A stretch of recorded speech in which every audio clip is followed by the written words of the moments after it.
Alexis and I represent, if you like, the old and the new guard at Macleod as somebody who's nearing the end of her teaching career and somebody who's a lot closer to the beginning. We would like to tell you about our journey. We were thinking before lunch that perhaps we might need to tap dance or something like that because of the fantastic presentations that have gone before.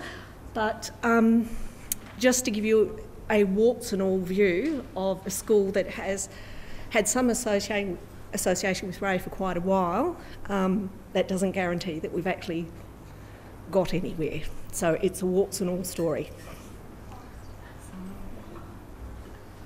All right, so this is who we are.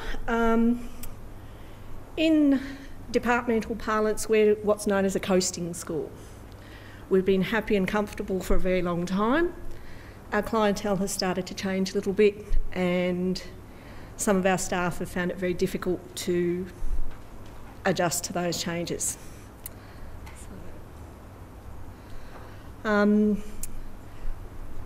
We have varied over the last little while from anywhere up to about 1,200 students. We are a P to 12. Currently in the secondary sector, we're a little over 800, and currently in the primary sector, we're a little bit over about 120. Okay. We do have a huge number of feeder schools. At one stage up to 60 different feeder schools because we're on the railway line, because we have a music program, those sorts of things. And we certainly have changed our sort of community probably over the last 15 years or so. So there's our numbers. Fairly sort of standard for a school like ours, and you'll notice, as I said, that perhaps in contrast to other schools, we've probably only got 30% of our families on EMA. Now that, for us, that's a fairly significant change. 20 years ago, it was probably 10. Now, our staffing profile is very important because look at the big bar that says expert. Because what that means in terms of our staffing costing, don't even go there. And really, over the last little while, that graduate bar has only just started to increase. Sort of 5 years ago, we were lucky to have anybody under 30.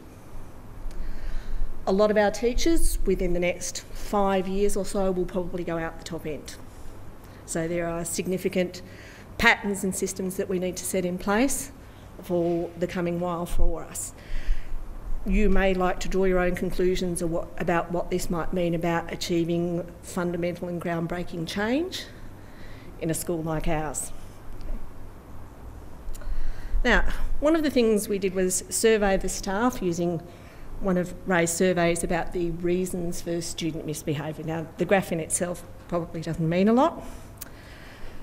These were the trends from the survey about why our staff felt students were misbehaving.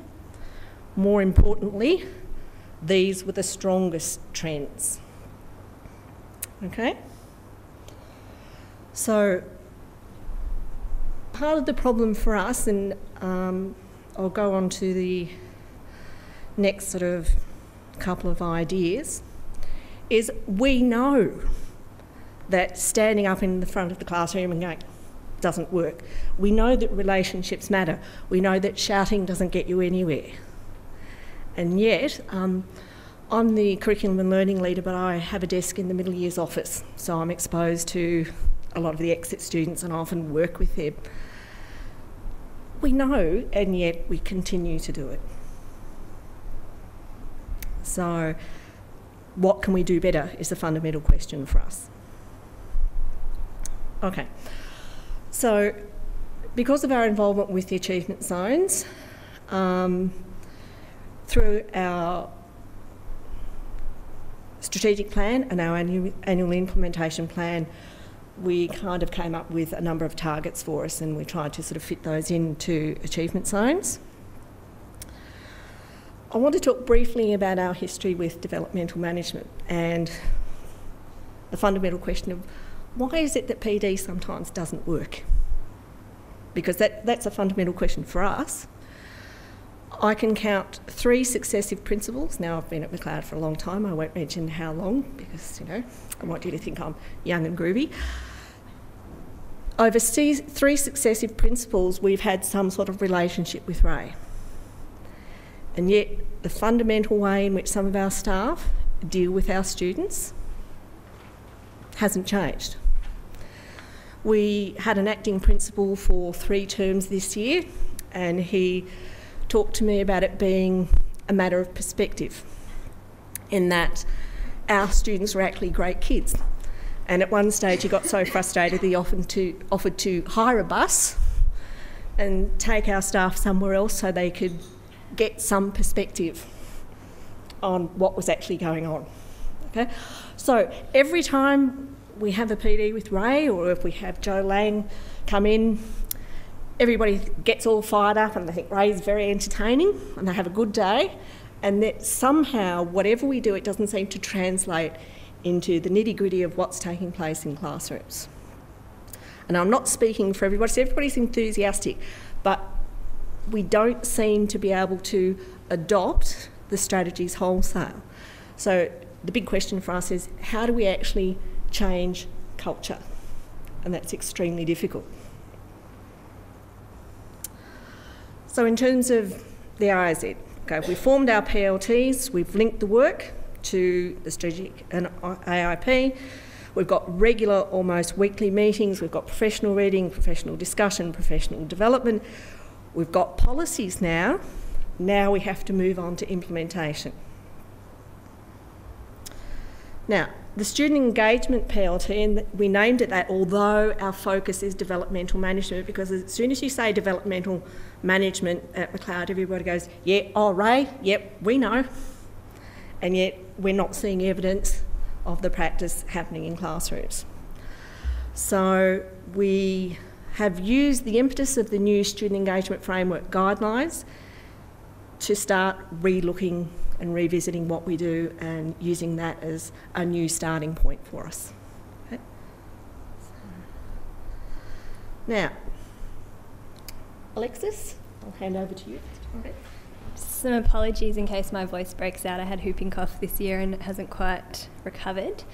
But I kind of got thrown into this because I was acting student welfare coordinator at the school. I'm also was Year 12 coordinator last year and Year 11 this year. So I've got nothing to do with the AIZ project, but I kind of fell into heading up the student engagement policy creation.